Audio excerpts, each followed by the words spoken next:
ये आदमी अपने आप को मसीहा बताता है। ये आदमी कहता है कि मैं सड़क पे उतरूंगा अपने समाज के लिए, आंदोलन करता है, झगड़ता है, लड़ता है, हमारे युवा साथियों को लेके पहुंच जाता है। फिर क्या होता है? हमारे युवा साथियों पे मुकदमे होते हैं, और जैसे ही मुकदमे होते हैं वे बेचारे ढूंढते फिरते हैं कि भाई साहब हमें बचाओ। वो आदमी फिर यहां से छोड़ के दूसरी जगह भाग जाता है, वहां पे आंदोलन करता है, और इस कारवां में हमारे सभी युवा साथियों पे मुकदमे दर्ज कराता जा। आगामी लोकसभा चुनाव को मद्देनजर रखते हुए बहुजन समाज पार्टी की सुप्रीमो मायावती के साथ साथ समाजवादी पार्टी के प्रमुख अखिलेश यादव के लिए बड़ी चुनौती बने हुए हैं आजाद समाज पार्टी के राष्ट्रीय अध्यक्ष चंद्रशेखर आजाद नगीना लोकसभा सीट से चुनाव लड़ने जा रहे हैं और इस सीट पर दावेदारी न सिर्फ अखिलेश यादव ने की है बल्कि मायावती ने भी, तो वहीं बीजेपी ने भी अपने उम्मीदवार को उतार दिया है। अब देखना यह होगा कि आखिरकार इस सीट पर चंद्रशेखर आजाद बाजी मार पाएंगे या फिर नहीं। लेकिन इन लोकसभा चुनाव को मद्देनजर रखते हुए मायावती के जो भतीजे हैं आकाश आनंद, वह भी पीछे नहीं है। चंद्रशेखर आजाद को वह भी बार बार चुनौती दे रहे हैं। नमस्कार, नेक्स्ट 9 न्यूज देख रहे हैं आप। मैं हूं आपके साथ प्रांशी राठौर। दरअसल आपको बता दें कि नगीना लोकसभा सीट जहां से चंद्रशेखर आजाद उम्मीदवार हैं और बार बार वह नगीना के अलग अलग क्षेत्रों का दौरा कर रहे हैं, साफ तौर पर खुलकर वह अपनी बात रख रहे हैं। लेकिन दूसरी ही तरफ आज नगीना सीट का दौरा करते हुए नजर आए आकाश आनंद। जब आकाश आनंद नगीना पहुंचे, उन्होंने क्या कुछ कहा? मायावती ने जिस तरह से उत्तर प्रदेश की सियासत में बदलाव लाने की कोशिश की थी, उनके संघर्ष को याद करते हुए वह अपनी बात रखे और साथ ही साथ चंद्रशेखर आजाद का नाम लिए बिना उन पर निशाना साधते हुए नजर आए। सुनिए जरा कि चंद्रशेखर आजाद को लेकर आकाश आनंद ने क्या कुछ कहा। तो पिछले कुछ सालों से आप लोगों के बीच में इन विरोधी पार्टियों ने किस्म किस्म के लोग छोड़ रखे। अब नाम लेके उनको बताना क्या, उनको हवा देने की कोई जरूरत नहीं, पर वो आप लोगों को कुछ इस तरीके से भटका रहे हैं, वो मैं काम आपके सामने रख देता हूं और आपको बोलता हूं कि आपसे विनती करता हूं कि उनके चक्करों में ना पड़े, क्योंकि एक बार आप उनके चक्करों में फंस गए तो फिर वहां से निकालना बहुत मुश्किल होगा। साथियों, ये आदमी अपने आप को मसीहा बताता है। ये आदमी कहता है कि मैं सड़क पे उतरूंगा अपने समाज के लिए, आंदोलन करता है, झगड़ता है, लड़ता है, हमारे युवा साथियों को लेके पहुंच जाता है। फिर क्या होता है? हमारे युवा साथियों पे मुकदमे होते हैं, और जैसे ही मुकदमे होते हैं वे बेचारे ढूंढते फिरते हैं कि भाई साहब हमें बचाओ।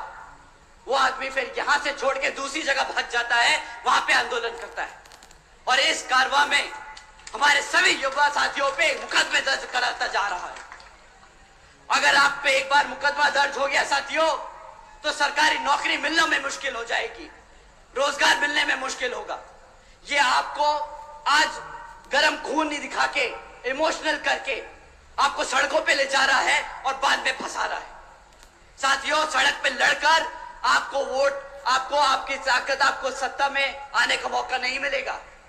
आपको अपने समाज को जागरूक करके, अपनी पार्टी को मजबूत करके उसको सत्ता में लाकर न्याय और रोजगार मिलेगा। साथियों, ऐसे नहीं मिलता रोजगार, ऐसे नहीं मिलता न्याय।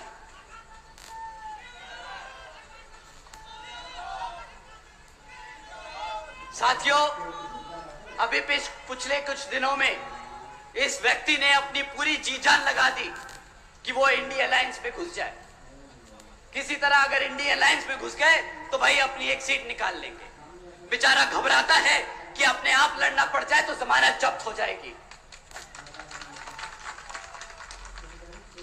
परंतु साथियों, बेचारे की किस्मत इतनी खराब कि इंडिया अलायंस में होके भी बेचारा बेघर घूम रहा है। पूछ रहा है कि साला कोई एक सीट तो दे दे भाई। अब अपनी खुद की पार्टी से लड़ना पड़ रहा है। भाई साहब, आजकल जीतने के लिए क्या क्या नहीं कह रहे कि भाई बसपा का प्रत्याशी बहुत कमजोर है, वो लड़ नहीं पाएगा।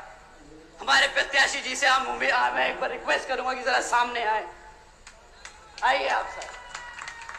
अब बताइए साथियों, अगर हमारे प्रत्याशी आपको कमजोर लग रहे हैं, अगर आपको हमारे प्रत्याशी किसी भी तौर तरीके से लग रहे हैं कि वो आपके बीच में खड़े होकर आपके हकों के लिए नहीं लड़ सकते, तो साथियों आप यहाँ पे अपने हाथ ना उठाएं। परंतु अगर आपको लगता है कि हमारे प्रत्याशी उतने ही मजबूत है जितना हमारा कैडर, उतने ही मजबूत है जितने हमारे कार्यकर्ता, तो आप सब अपने हाथ उठाएं और बताएं कि यहाँ पे सामने वाले की जमानत जब्त होने वाली है और यही प्रत्याशी उसको वो मुंहतोड़ जवाब देने वाले हैं।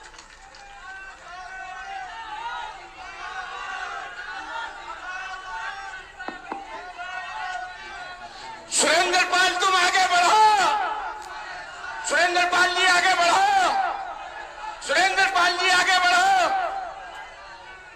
साथियों वो ऐसी ऐसी बेतुकी बातें करता है कि अब उसकी और बातें करेंगे तो हमारी बेइज्जती हो जाएगी। तो अब चंद्रशेखर आजाद को लेकर आकाश आनंद साफ तौर पर अपनी बात रखे हैं कि वह जनता को किस तरीके से भटकाते हुए नजर आ रहे हैं। आपको जानकारी दे दें कि दलित वोट बैंक को साधने की कोशिश में जिस तरीके से चंद्रशेखर आजाद जुटे हुए हैं, तो वहीं आकाश आनंद बहुजन समाज पार्टी की तरफ से आगे हैं। आपको जानकारी दे दें कि आकाश आनंद लगभग 15 रैलियां करते हुए नजर आएंगे इन लोकसभा चुनाव में, लेकिन शुरुआत उन्होंने की है नगीना लोकसभा सीट से और इस सीट को ध्यान में रखते हुए सीट पर जीत हासिल करने के लिए बहुजन समाज पार्टी ने सुरेंद्र पाल को उम्मीदवार बना रखा है। ऐसे में देखना होगा कि सुरेंद्र पाल यहां से जीत हासिल कर पाएंगे या फिर नहीं। लेकिन यहां पर दलित वोट बैंक की बात कर ली जाए तो दलित को साधने का प्रयास चंद्रशेखर आजाद भी कर रहे हैं। आपको जानकारी दे दें कि चंद्रशेखर आजाद को लेकर वह ये तक कहते हुए नजर आए हैं कि कल तक तो वह इंडिया गठबंधन के बड़े नेता होते थे, लेकिन किसी ने उनके लिए एक सीट नहीं छोड़ी, ना समाजवादी पार्टी ने उनकी सुध ली, ना ही कांग्रेस ने। अब वे अकेले चुनाव लड़ने को मजबूर हैं। सच यही है कि कांग्रेस ने उन्हें एक सीट देने का भरोसा दिया था, लेकिन समाजवादी पार्टी ने उनसे नगीना सीट की मांग नहीं की। अब देखा जाए तो यहाँ पर चंद्रशेखर आजाद को ध्यान में रखते हुए आकाश आनंद लगातार अपनी बात रख रहे हैं। आने वाले दिनों में यही देखना होगा कि आखिरकार चंद्रशेखर आजाद यहाँ से जीत हासिल कर पाएंगे या फिर नहीं, क्योंकि आकाश आनंद ये भी कहते हैं कि चंद्रशेखर आजाद दलितों को उकसा रहे हैं, वे दलित नौजवानों के मुकदमों में फंसा रहे हैं। चंद्रशेखर आजाद का नाम लिए बिना वह कहते हैं कि गर्म खून की राजनीति धोखा है। बाबा साहेब अंबेडकर और कांशीराम के मुकदमों से दूर रहने को कहा था।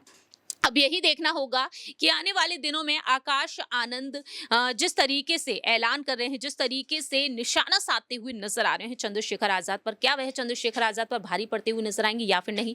बीते कुछ दिनों पहले ही चंद्रशेखर आजाद को लेकर जब उनसे सवाल पूछा गया था तो वह साफ तौर पर कहते हुए नजर आए कि चंद्रशेखर आजाद कौन है, मैं छोटे मोटे दलों को नहीं जानता हूं।